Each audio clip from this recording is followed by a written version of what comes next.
An old generator had been connected to the power cable.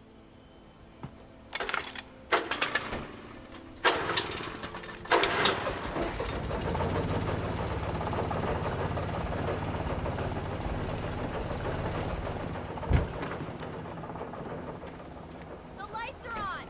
Good work, honey. I'll freshen up a bit and start settling in. Okay, I'll look around a bit. Sure thing! Have fun!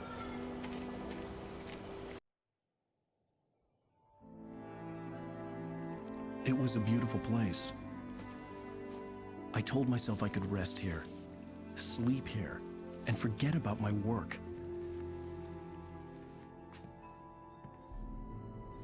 I thought we could be happy here.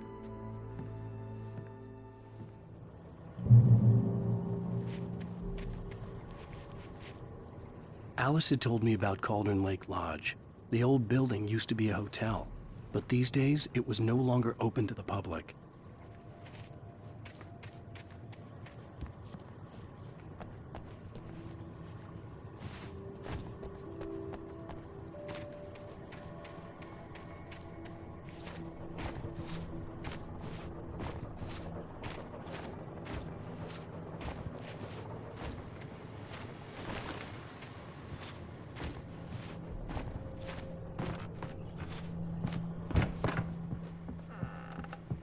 Alice? Honey? Alan, I'm upstairs. I have a surprise for you.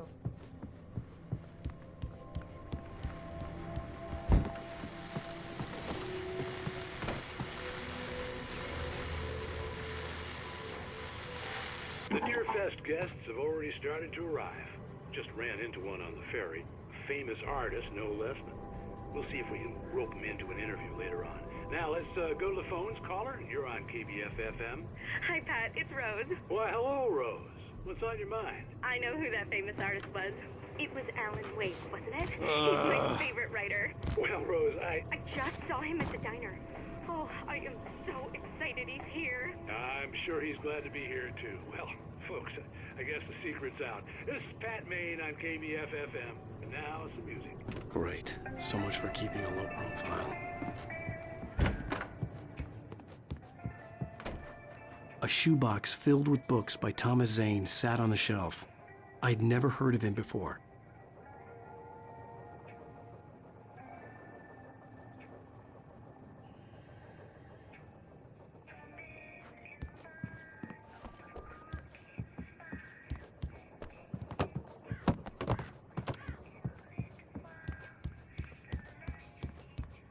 Alan, come here, Slowpoke. I'm waiting.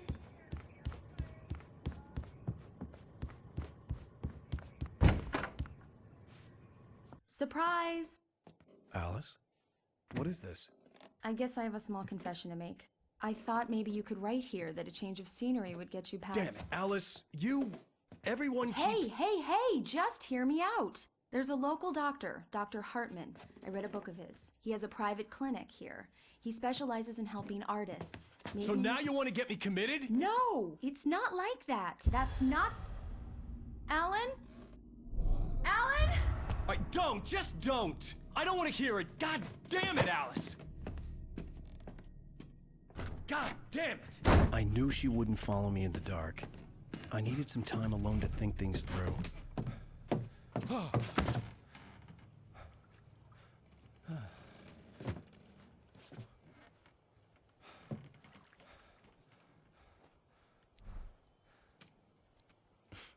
Damn it.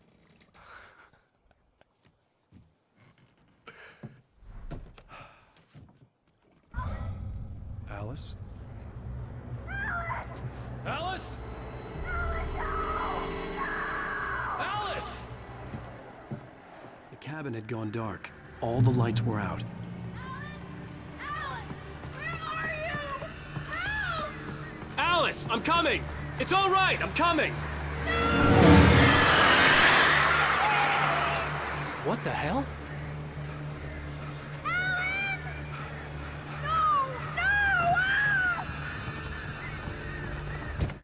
Alice? Alice?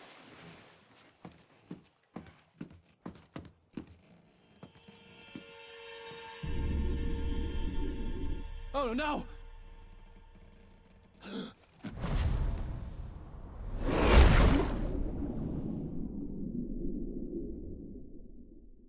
Keep going, Alan. Wake up. Alice?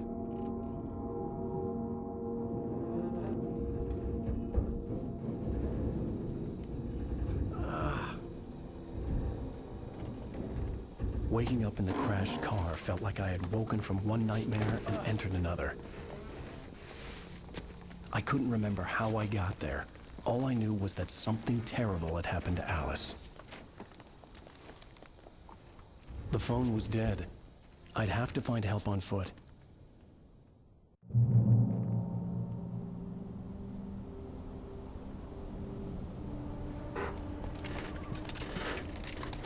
Among Alice's things was a book, The Creator's Dilemma, by a Dr. Emil Hartman. Seeing the book brought back my fight with Alice. I didn't like it, and I didn't like the guy's smug face on the cover either.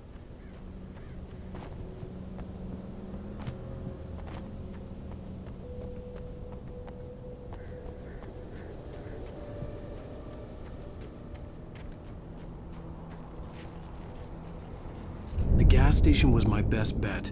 They'd have a phone I could use. It looked like a long hike through the forest to get there.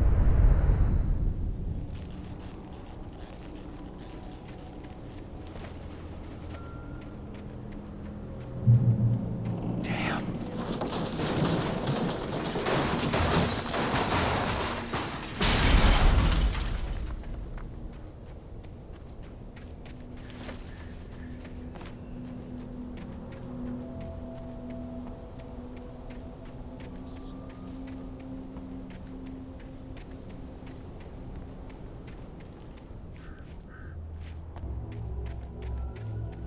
Hello?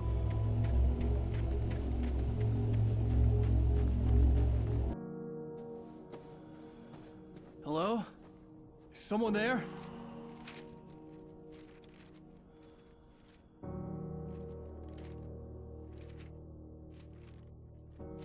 The loose sheets of paper were pages from a manuscript entitled Departure. That was the name I planned to use for the next novel I had never gotten started. I was named the author. I hadn't written it. I couldn't remember writing it. In the scene on the page, the hero was attacked by an axe murderer in the woods at night.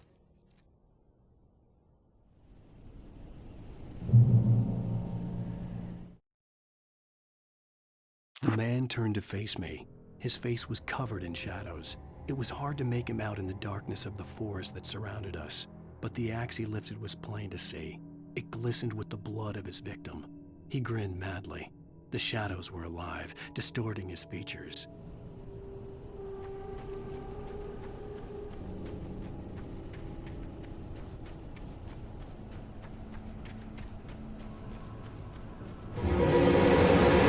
Anybody there? Please! I've been in an accident!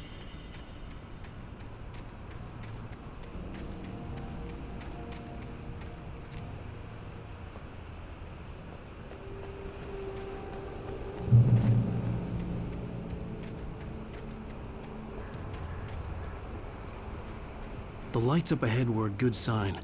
Maybe I wouldn't have to hike all the way down to the gas station to find a phone.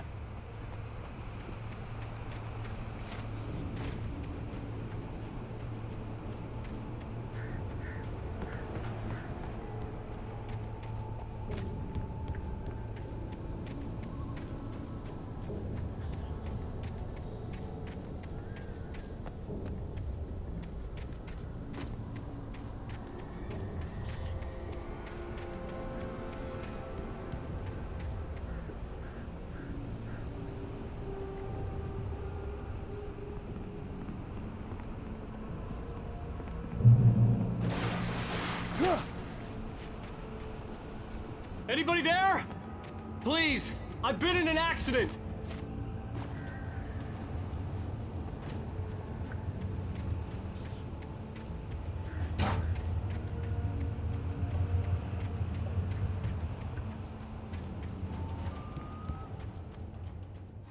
Hey!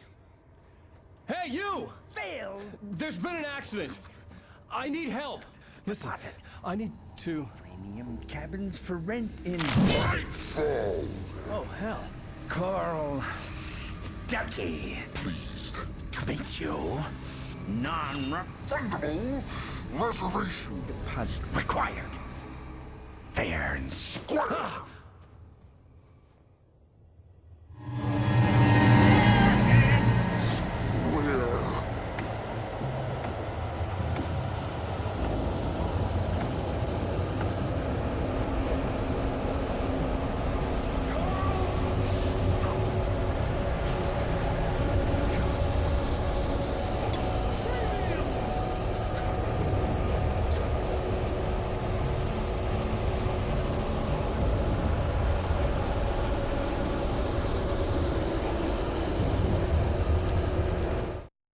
The Taken stood before me. It was impossible to focus on it, as if it stood in a blind spot caused by a brain tumor and eye disease.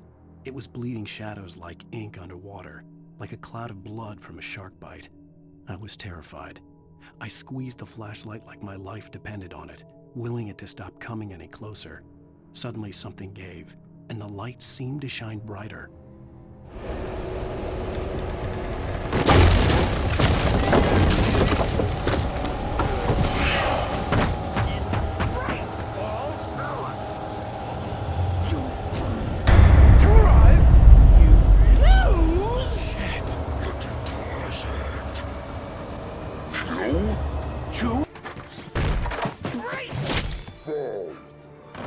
I had to figure a way out of this. Any second now, and Stucky would be knocking on the door with his axe like Nicholson in The Shining.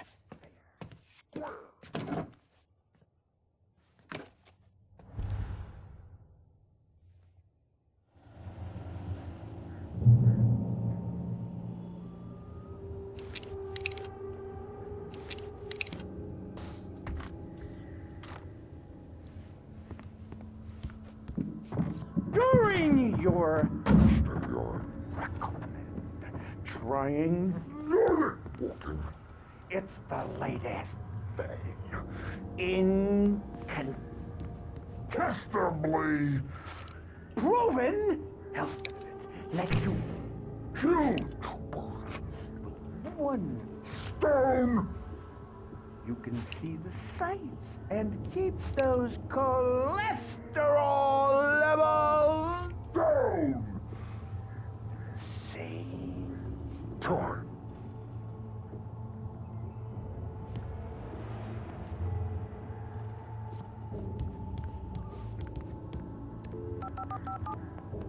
Yes! Bright Falls Sheriff Station. How may I... Hello? Hello?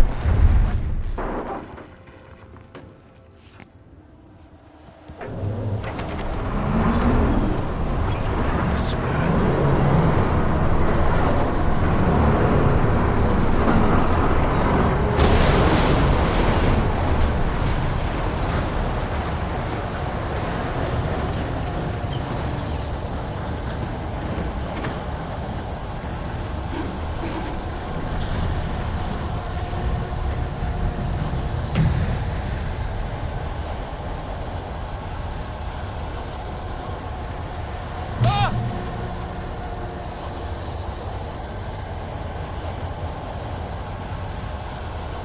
The bulldozer had gone over the cliff with the office. I hoped Stucky had suffered the same fate, but I wasn't planning on staying to find out.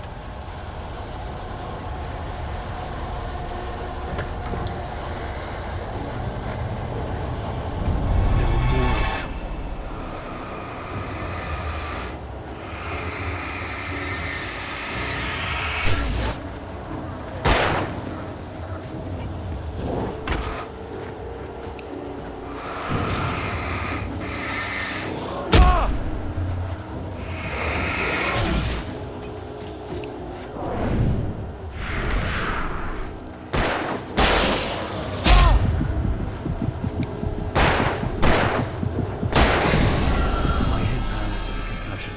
I'd never fired a gun outside a shooting range, and now I just killed someone.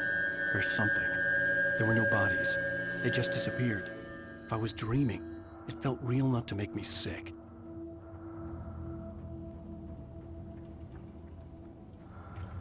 eerie hand-painted graffiti was revealed by my flashlight. Someone had hidden a chest of supplies near it.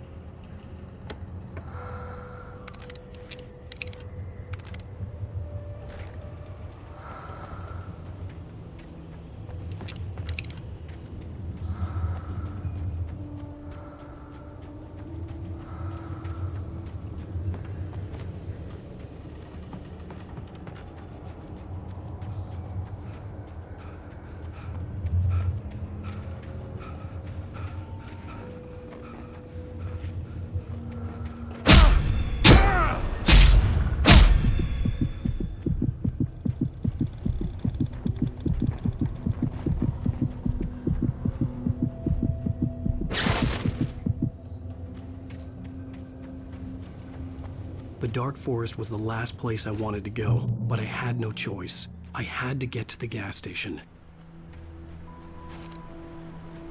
It's rabbit season.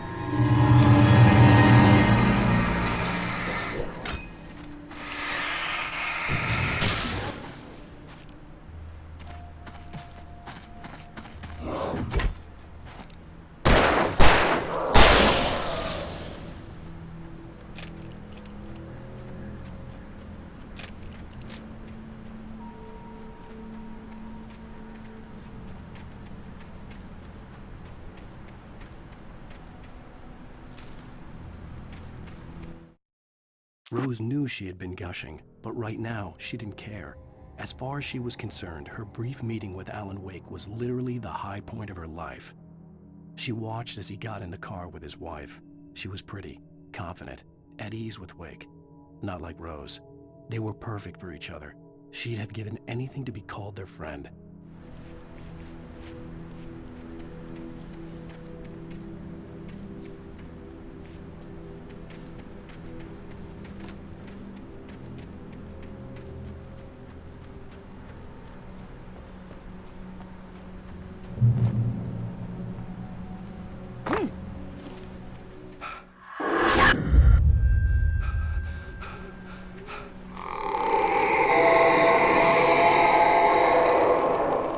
What the hell was that?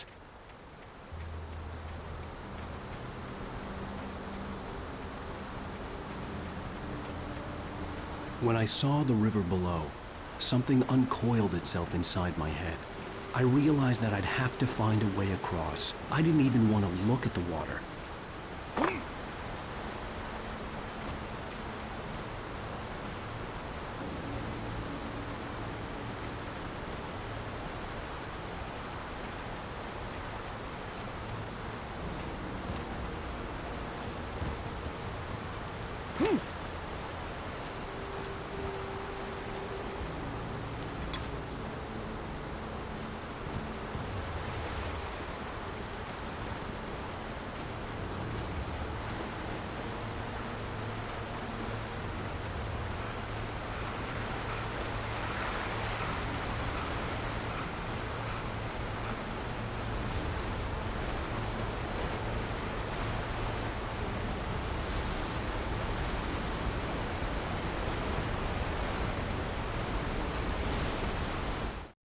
Barry Wheeler was bouncing off the walls.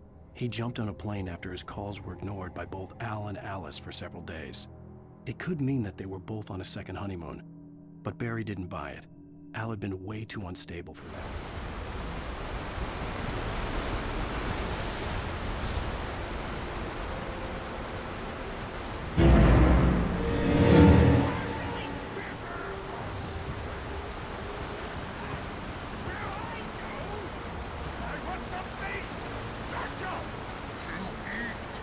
Stucky was still out there, in the dark, stalking me.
taken. They're taken.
The staircase was broken. I had to make my way up some other way.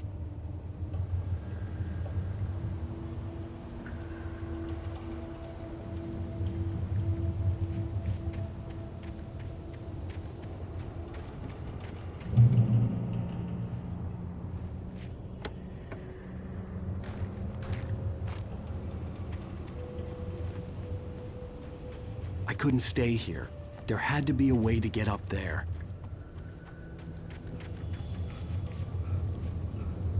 There was no power. There was bound to be a generator somewhere at the logging site.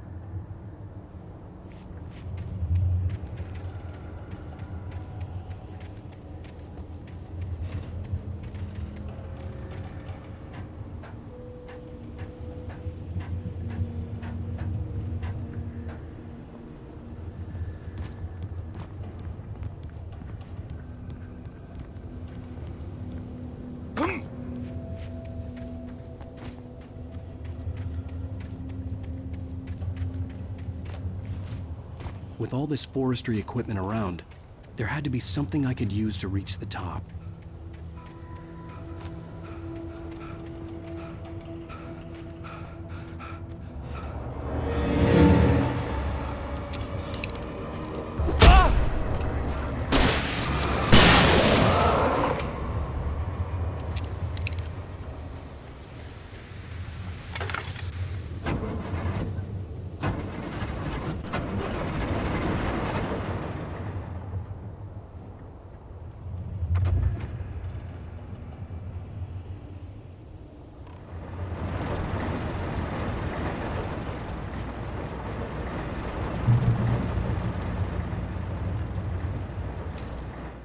I heard them before I saw them, swooping down from the sky and screeching as they came. I spun around just as the cloud was upon me. For an instant, I stared into 100 dead eyes, black pearls glittering in the darkness. I raised the flashlight and the swarm exploded like fireworks. Feathers burned, turned into ash. I couldn't hear my scream above theirs.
was just outside for a breath of fresh air, and what a night. I know most of you are probably in your beds by now, but if you're still up and around, take a moment. Step outside for a spell and breathe in deep. The weather is absolutely still. The sky is crystal clear. It's like the forest is quietly breathing along with you. As you listeners know, I'm a night owl, and it's on nights like this I wish I wasn't cooped up in the studio. Makes an old man like me wish I could just roam wild. But here I am, and it would keep you company all night long if I weren't. It looks like I'm not the only one staying up late. Caller, you're on the air. Hey, Pat, it's Maurice Horton. Hello, Maurice. What are you up to? Well, I was just taking Toby on his walkies. Oh, isn't it beautiful out there? Sure, but Pat, the reason I called is that Toby heard something rustling in the undergrowth and took off after it, and I couldn't find it. Probably a rabbit. Sure. Toby loves rabbits. Well, sure. Anyway, I figured that, if anyone runs into Toby, they could grab him. My number's on his collar. And Toby's a friendly dog? Toby loves people. Usually he comes back, but we were pretty far from home, and it sounds like he went pretty wild there. Great dog, but just too dumb for his own good. Well, Maurice, it's out there now. Hope Toby comes home soon. Yeah, thanks. You have a good night now.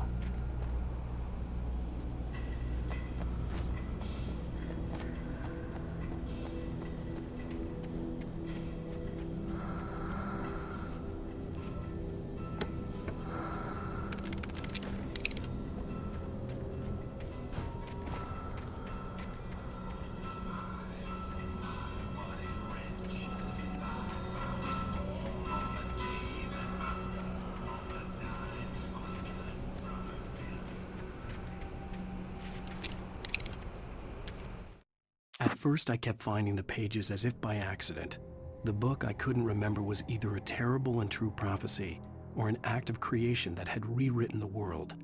I began to hunt the pages feverishly, for they held the answer to the mystery.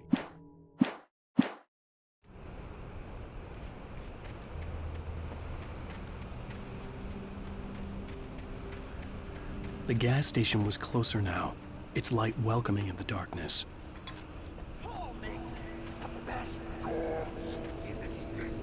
Belly Burster is the best with no cuts. Monster Dog is second best. The famous dog is third.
I stepped into the gas station's garage. It was dark and quiet.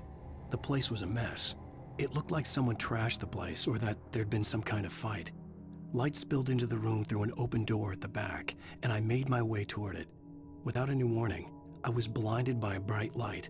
An old portable TV on the shelf had come alive by itself. Impossibly, I could see myself on the screen, talking like a madman.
The cabin on Cauldron Lake?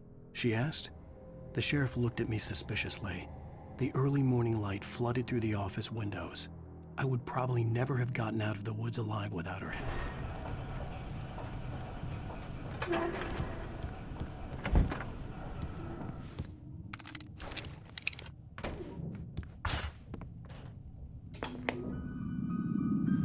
Science. It bestows immortality on those who advance it to elevate all of mankind. Newton, Einstein, Sagan, princes among men. But the price for such a legacy is steep indeed.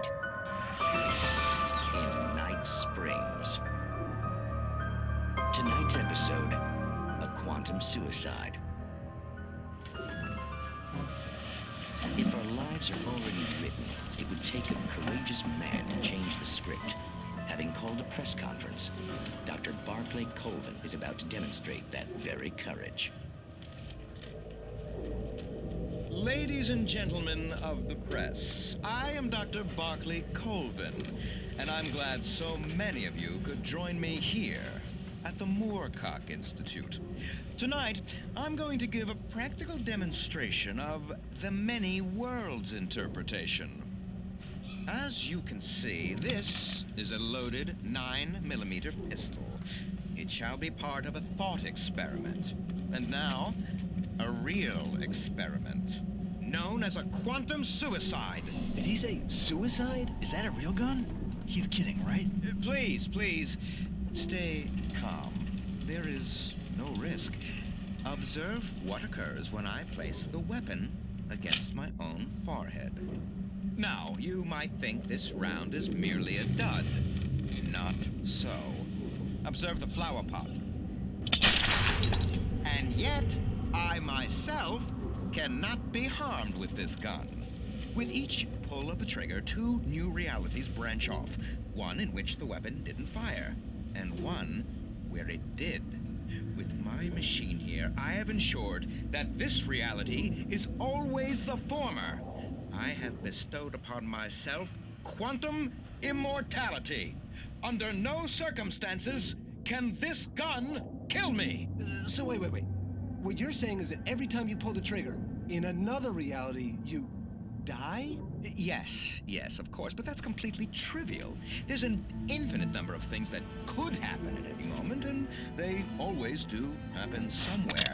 The point is, this one thing did not happen here. You're insane, Colvin. Insane? Insane? Hey, was this thing supposed to be plugged in? I stumbled on it. You fools! Gaze upon quantum immortality.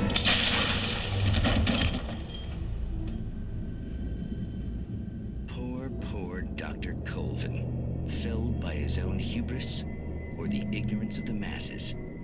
Perhaps he should have left the crate unopened, the decaying atom unobserved. Curiosity often kills the cat. In Night Springs.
Stucky's body vanished, leaving behind only a lifetime of nightmares to come. Assuming I'd reach the lights at the gas station alive,